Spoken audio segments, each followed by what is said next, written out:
Hi hello friends, എല്ലാ കൂട്ടുകാർക്കും പുതിയൊരു വീഡിയോയിലേക്ക് സ്വാഗതം. അങ്ങനെ രാധികയുടെ അമ്മ കൃഷ്ണടുത്ത് സംസാരിക്കാൻ വേണ്ടിയിട്ട് കുറച്ചങ്ങോട്ട് മാറി നിൽക്കുക കേട്ടോ. അതിനുശേഷം കൃഷ്ണടുത്ത് നടന്ന സംഭവങ്ങളൊക്കെ ചോദിക്കുകയാണ്. കൃഷ്ണ പറയുന്നുണ്ട്, ഞാൻ ഒരു തെറ്റും ചെയ്തിട്ടില്ല അമ്മേ എന്നിങ്ങനെ പറയാണ്. അമ്മേനെ ഞാൻ ഒരുപാട് അന്വേഷിച്ച് വരാൻ വേണ്ടി ശ്രമിച്ചതാണ്. രാധിക എൻ്റെ അടുത്ത് അമ്മേനെ കുറിച്ച് പറഞ്ഞത്, അമ്മ ഇവിടെ അല്ല, പുറത്ത് വേറെ ഏതോ ഒരു ബന്ധുവിന്റെ വീട്ടിലാണ് നിൽക്കണത്. ഇവിടെ രാധികയും മുത്തശ്ശിയും മാത്രമാണല്ലോ നാട്ടിലുണ്ടായത്. അപ്പം അങ്ങനെയൊക്കെ തന്നെയാണ് എനിക്കും അറിയുള്ളായിരുന്നു എന്നൊക്കെ പറയുമ്പോൾ, എടാ നീ നിന്റെ നാടകം നിർത്ത്, എൻ്റെ മകൾക്ക് എന്താ സംഭവിച്ചതെന്ന് നീ പറ എന്ന് രാധികയുടെ അമ്മ പറയുന്ന സമയത്ത് കൃഷ്ണ പറയുന്നുണ്ട്, ഞാൻ രാധികനെ വിവാഹം ചെയ്യാൻ തന്നെയാണ് ഇരുന്നത്. അങ്ങ് ഇടക്കിടക്ക് പഴയ ഭാഗങ്ങളിടക്ക് കാണിക്കണമുണ്ട് കേട്ടോ. അപ്പോൾ രാധിക വിവാഹം ചെയ്യാൻ വേണ്ടി തന്നെ ഇരുന്നത്. അപ്പോൾ രാധികനെ കല്യാണം കഴിക്കാനായിട്ട് താലി കെട്ടാൻ പോകുന്ന സമയത്ത് രാധിക തമാശയ്ക്ക് ഇറങ്ങി ഇങ്ങനെ ഓടിയപ്പോൾ ഇങ്ങനെ പുഴയിൽ മറിഞ്ഞ ആണ് രാധിക വീണപ്പോൾ മരിച്ചെന്ന് വിചാരിച്ചു. ഒരുപാട് നാൾ അവൾക്ക് വേണ്ടി അന്വേഷിച്ചെങ്കിലും മരിച്ചെന്ന് തന്നെയാണ് എല്ലാവരും വിധി എഴുതിയത്. അങ്ങനെ ഞാൻ പിന്നെ ഈ നാട്ടിലേക്ക് വന്നു. ഇവിടെ ഗംഗാധരൻ സാറിൻ്റെ കമ്പനി ഞാൻ കയറി. ഗംഗാധരൻ സാറിൻ്റെ മോളാണ് കാവ്യ എന്ന് പറയുന്നത്. അങ്ങനെ കാവ്യയുടെ വിവാഹ ദിവസം പയ്യൻ ഒളിച്ചോടി പോയ സമയത്ത് ഗംഗാധരൻ സാറ് വളരെ ഇഷ്ടമായിരുന്നു എന്നെ. അതുകൊണ്ട് തന്നെ അദ്ദേഹത്തിൻ്റെ മകളെ എനിക്ക് വിവാഹം ചെയ്ത് തരുമായിരുന്നു, എന്നെ നിർബന്ധിച്ച് വിവാഹം ചെയ്യിപ്പിക്കുകയായിരുന്നു. പക്ഷേ വിവാഹശേഷം ഞാനും കാവ്യം കൂടുതൽ അടുത്ത്, ഞങ്ങൾക്കൊരു മകളുണ്ടായ മുത്ത്. അങ്ങനെ വിവാഹത്തിന് ശേഷമാണ് കാവ്യക്ക് ചെറിയൊരു അപകടം ഉണ്ടായി. അവിടെ കാല് വയ്യാതിരിക്കുമ്പോൾ ഒരു നേർച്ചയ്ക്കും കാര്യങ്ങൾക്കും വേണ്ടി അമ്പലത്തിൽ പോയപ്പോഴാണ് എനിക്ക് ചെറിയൊരു തീപിടുത്തം പോലെ, മുണ്ടിലന്ന് തീ പിടിച്ചില്ല, ആ സംഭവങ്ങളൊക്കെ പറയണതാണ് കേട്ടോ. അങ്ങനെ പിടിച്ച സമയത്ത് ഒരു കുട്ടി വന്നിട്ട് എന്നെ പുതപ്പിച്ച് വെള്ളത്തിലേക്ക് തള്ളിയിടുമായിരുന്നു. പിന്നീടാണ് ആ കുട്ടീൻ്റെ അമ്മയിൽ ഞാൻ കണ്ടത് രാധികയായിരുന്നു. അങ്ങനെ എൻ്റെ ജീവൻ രക്ഷിച്ച രാധികയെടുത്തും മണിക്കൂട്ടിയെടുത്തും കാവ്യക്ക് വളരെയധികം സ്നേഹവും ബഹുമാനവുമായിരുന്നു. അവർ പാലക്കൽ തറവാട്ടിലേക്ക് കാവ്യ കൊണ്ടുവന്നു എന്ന് പറയുമ്പോൾ രാധികയുടെ അമ്മ പറയുന്നുണ്ട്, ദുഷ്ട, അപ്പം നീ നിന്റെ ഭാര്യനെ ചതിക്കുമായിരുന്നല്ലേ, അവൾക്കപ്പം സത്യങ്ങളൊന്നും അറിയില്ലല്ലേ, അവളെ അപ്പം നീ പറഞ്ഞ് പറ്റിച്ച് ചതിക്കുമായിരുന്നല്ലേ ദുഷ്ട എന്നൊക്കെ പറയുമ്പോൾ, അമ്മയെ ഞാൻ പറയട്ടെ, ഞാൻ രാധികനെയും കാവ്യനെ രണ്ടുപേരും ഞാൻ ചതിച്ചിട്ടില്ല. എൻ്റെ ജീവിത സാഹചര്യമാണ് എന്നെ ഇവിടെ കൊണ്ടുവന്ന് എത്തിച്ചെന്ന് പറയുമ്പോൾ, എടാ നിന്നെ പോലുള്ളവന്മാരെല്ലാവരും പറയുന്ന ഒരു കാര്യമാണത്, ജീവിത സാഹചര്യം എന്ന് പറയുന്നത്. അതിനുശേഷം വീണ്ടും കൃഷ്ണ ആ കഥ പറയുവാണ്. അങ്ങനെ രാധികനെ മണിക്കുട്ടിനെ വീട്ടിൽ കൊണ്ടുവന്നപ്പോഴേക്കും കാവ്യം രാധിക എന്ന് പറഞ്ഞാൽ വളരെ സ്നേഹത്തിലായിരുന്നു. രാധികക്ക് ഒരു മാരക അസുഖം ഉണ്ടെന്ന് ഞാൻ അപ്പോഴാണ് മനസ്സിലാക്കുന്നത്. അവൾ ഒളിപ്പിച്ച് വെച്ചിരിക്കുക, നമുക്ക് ബ്രെയിൻ ട്യൂമർ ആയിരുന്നു പറയുമ്പോൾ രാധികയുടെ അമ്മ ആകെ നെട്ടുവാണ് കേട്ടോ. അങ്ങനെ ബ്രെയിൻ ട്യൂമർ വളരെ മരണത്തിൻ്റെ വക്കിലെത്തി. അവളെ ഞങ്ങൾ ചികിത്സിച്ച് ഓപ്പറേഷൻ നടത്തി അവളെ വീണ്ടും ജീവിതത്തിലേക്ക് കൊണ്ടുവന്നു. പക്ഷെ വിധി അവളെ വെറുതെ വിട്ടില്ല. അന്നൊരു ദിവസം രാത്രി എന്ന് പറഞ്ഞിട്ട് അന്ന് ആ പ്രതാപമായിട്ടുള്ള പ്രശ്നങ്ങളും കൃഷ്ണ രാധികയുടെ അമ്മയടുത്ത് പറയാണ്. ഒരാളിങ്ങനെ വന്നിട്ട് രാധിക ഇങ്ങനെ മുത്തിനെ രക്ഷിക്കാൻ വേണ്ടി നോക്കിയതാണ്, പക്ഷെ രാധിക അയാൾ കുത്തുമായിരുന്നു. അങ്ങനെ രാധിക മരിച്ചു എന്നൊക്കെ പറയുമ്പോഴേക്കും രാധികയുടെ അമ്മ പൊട്ടിക്കറിവാണ്. എടാ നീ ഇങ്ങനെ ഇല്ലാത്ത കഥകളൊക്കെ പറയുമ്പോൾ ഞാനത് വിശ്വസിക്കണമല്ലേ, ഇങ്ങനെയൊന്നും അല്ലടാ സംഭവിച്ചത്. നീ എൻ്റെ മകളെ പറഞ്ഞു പ്രണയിച്ചു പറ്റിച്ച് ഗർഭിണിയാക്കി കടന്നു കളഞ്ഞു. ഇവിടെ നിന്റെ മുതലാളിയുടെ മകള് പണക്കാരി ആയതുകൊണ്ട് അവളെ നീ വിവാഹം ചെയ്യാൻ വേണ്ടി പല തരികിടയും കാണിച്ചു. അവസാനം നീ അവളെ വിവാഹം ചെയ്തു. അങ്ങനെ ആ പാവപ്പെട്ട പെൺകുട്ടിനെയും പറ്റിച്ചു, രാധികനെയും പറ്റിച്ചു. അതുപോലെ തന്നെ പാവപ്പെട്ടയായിട്ടുള്ള ആ ഒരു കാവ്യ എന്ന് പറയുന്നത് വളരെ പാവപ്പെട്ട ഒരു പെൺകുട്ടിയാണെങ്കിൽ അവൾ ഫസ്റ്റ് സംസാരത്തിൽ തന്നെ മനസ്സിലായതാണ്, അവളെ നീ പറ്റിച്ചു അല്ലേടാ, എൻ്റെ നീ സുഖമായിട്ട് ജീവിക്കാന്ന് വിചാരിച്ചു അല്ലേ. ഇല്ല അമ്മേ, ഞാൻ പറഞ്ഞതൊക്കെ സത്യമാണെന്ന് കൃഷ്ണ പറയുമ്പോൾ, ഇല്ല ഞാൻ നിന്നെ വിശ്വസിക്കില്ല, ഈ ജീവിതകാലത്ത് ഞാൻ നിന്നെ വിശ്വസിക്കില്ല എന്നൊക്കെ പറയുവാണ്. നീ നോക്കിക്കോട്ടെ, നിനക്ക് ഞാൻ വെച്ചിട്ടുണ്ട്, രണ്ട് പെണ്ണുങ്ങളെ ചതിച്ച് സുഖമായിട്ട് ജീവിക്കാൻ നീ വിചാരിച്ചില്ലെന്ന് പറയുമ്പോൾ കൃഷ്ണ പറഞ്ഞിട്ട്, ഒരിക്കലും ഇല്ല അമ്മേ, ഞാൻ ഓരോ നിമിഷവും മരിച്ചുകൊണ്ടിരിക്കുകയാണ്. രാധികയെടുത്തും കാവ്യടുത്തും ചെയ്യണ തെറ്റിന് ഞാൻ മരിച്ചുകൊണ്ടിരിക്കുകയാണ്. അതിനെ പ്രായശ്ചിത്തമായിട്ട് മണിക്കുട്ടീനെ എൻ്റെ സ്വന്തം മകളായിട്ട് വളർത്താൻ തന്നെയാണ് ഞാൻ, എൻ്റെ സ്വന്തം മകളായിട്ട് എൻ്റെ കൺമുമ്പിൽ തന്നെ വളരാൻ വേണ്ടി ഞാൻ അവളെ മുറുക്കി പിടിക്കണം എന്നൊക്കെ പറയുമ്പോൾ, ഇല്ലടാ നിന്നെ വിധി ഒരിക്കലും വിടില്ലടാ, അതുകൊണ്ട് തന്നെയാണ് എന്നെ നിന്റെ മുമ്പിലേക്ക് എത്തിച്ചത് എന്നിങ്ങനെ അവർ സംസാരിച്ചു. അങ്ങനെ ഇവർ രണ്ടുപേരും സംസാരിച്ചിരിക്കുന്ന സമയത്താണ് ഡോക്ടർ അങ്ങോട്ടേക്ക് വരുന്നത്. ഡോക്ടർ ചോദിക്കുന്നുണ്ട്, ആഹാ നിങ്ങൾ തമ്മിൽ എന്താ ഭയങ്കര സീരിയസ് സംസാരമാണെന്ന് തോന്നണല്ലോ, ഞാൻ വന്നപ്പോൾ രണ്ടുപേരും ഒന്ന് നെട്ടിയല്ലോ, എന്താ കാര്യം, നിങ്ങൾക്ക് രണ്ടുപേർക്കും നേരത്തെ പരിചയമുണ്ടോ എന്ന് ഡോക്ടർ ചോദിക്കുമ്പോൾ കൃഷ്ണ പറയണ്ടേ, ഇല്ല ഡോക്ടർ, ഇവിടെ വന്ന് പരിചയപ്പെട്ടതാ, ഞാൻ വെറുതെ അമ്മയുടെ കാര്യങ്ങളൊക്കെ ചോദിക്കുമായിരുന്നു.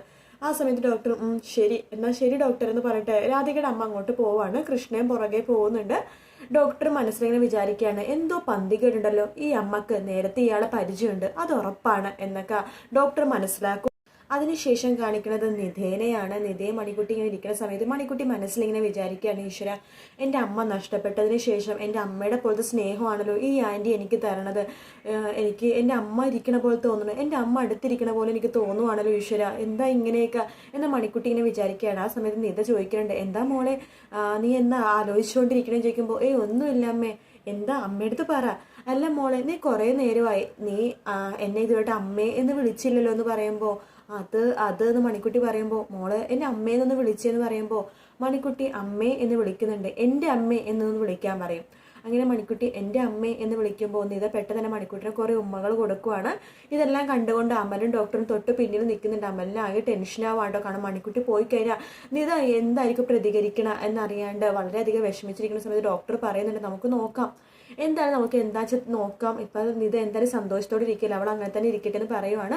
അങ്ങനെ ഒരു പാട്ടോട് കൂടി തന്നെ വീണ്ടും മണിക്കുട്ടിയുടെ നിതയുടെ ആ ഒരു സ്നേഹം കാണിക്കുകയാണ്. ആ സമയത്ത് കൃഷ്ണ അങ്ങോട്ടേക്ക് വരുന്നുണ്ട്.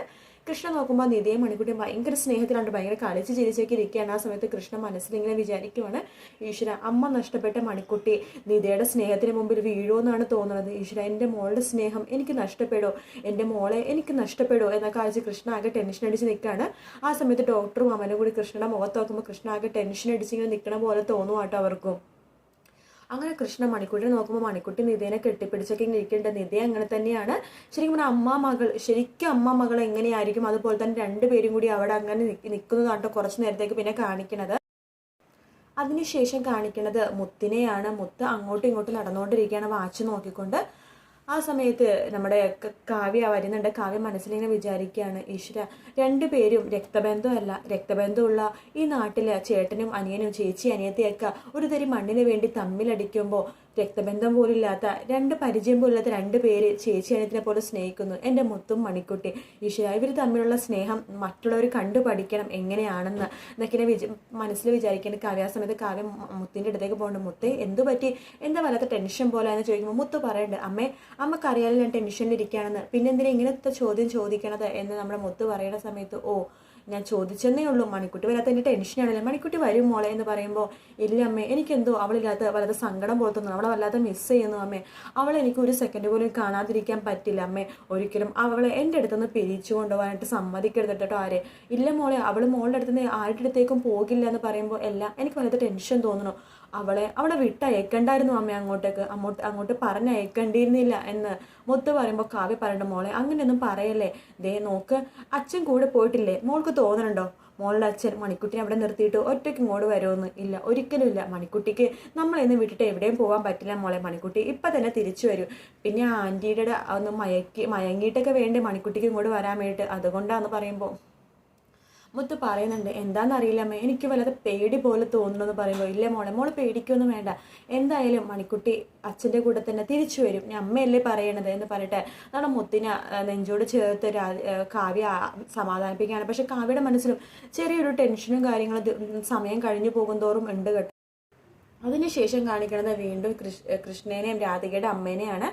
രാധികയുടെ അമ്മയടുത്തേക്ക് വീണ്ടും കൃഷ്ണ പറഞ്ഞ് മനസ്സിലാക്കാൻ വേണ്ടി നോക്കുകയാണ്, ഞാനൊരു തെറ്റും ചെയ്തിട്ടില്ല, രാധിക വിധിയുടെ ആ ഒരു സമയമായപ്പോഴേക്കും മരിച്ചതാണ്, കാവ്യനെ ഞാൻ കല്യാണം കഴിച്ചത് ഇഷ്ടത്തോടെ അല്ല, പക്ഷെ ഞങ്ങളിപ്പോൾ സ്നേഹത്തോടെയാണ് ജീവിക്കുന്നത്, ഞങ്ങളുടെ മകളെ പോലെ തന്നെയാണ് മണിക്കുട്ടി, ഇപ്പോൾ കാവ്യയുടെ സ്വന്തം മകളെ പോലെ തന്നെയാണ് മണിക്കുട്ടിനെ അവൾ നോക്കണമെന്നൊക്കെ പറയുമ്പോൾ രാധികയുടെ അമ്മ പറയുന്നുണ്ട്, നിർത്തട, ഒരിക്കലും സ്വന്തം മകളെ പോലെ ഒരാൾക്കും വേറൊരു പെൺകുട്ടിനെ കാണാൻ പറ്റില്ല എന്നൊക്കെ പറയുമ്പോൾ കൃഷ്ണ പറയുന്നുണ്ട്, അങ്ങനെയല്ല അമ്മേ, അമ്മക്കത് അവളുടെ സ്വഭാവം ശരിക്കും അറിയാത്തതുകൊണ്ടാണ്, അവൾക്ക് മണിക്കുട്ടി എന്ന് വെച്ചാൽ ജീവനാണ് എന്ന് പറയുമ്പോൾ, എടാ നീ അവളുടെ സ്വഭാവത്തെക്കുറിച്ച് എന്നോട് പറയണ്ട, രണ്ട് പെൺകുട്ടികളെ പറ്റിച്ച് വഞ്ചിച്ച് ഇപ്പോഴും വഞ്ചിച്ചുകൊണ്ടിരിക്കണവനാണ് നീ, നിന്നെ പോലത്തെ ഒരാളെ സ്നേഹിച്ചതാടാ ഈ രണ്ട് പെൺകുട്ടികളും ചെയ്ത ഏറ്റവും വലിയ തെറ്റെന്ന് പറയുന്നത്, നോക്കിക്കോ, വിധി നിന്നെ എൻ്റെ മുമ്പിൽ എത്തിച്ചിട്ടുണ്ടെങ്കിൽ നിന്റെ വിധി മാറ്റാൻ വേണ്ടിയിട്ടാണ് ഞാൻ വന്നിരിക്കുന്നത്, നീ സുഖിച്ച് ജീവിക്കാമെന്ന് വിചാരിച്ചു, നീ മര്യാദക്ക് ജീവിക്കാന്നൊക്കെ വിചാരിച്ചോടോ, എങ്കിൽ അത് തെറ്റാണ്, നീ നോക്കിക്കോടാ, നിന്റെ തലവര ഈ ഞാൻ മാറ്റും, നീ സുഖമായിട്ട് ജീവിക്കണത് എനിക്കൊന്ന് കാണണം, എൻ്റെ മോളെ പരലോകത്തേക്ക് അയച്ചിട്ട് എൻ്റെ മോള് മരിച്ചെന്നുള്ള വാർത്ത പോലും നീ എന്നെ അറിയിച്ചില്ലല്ലോ എന്ന് പറയുമ്പോൾ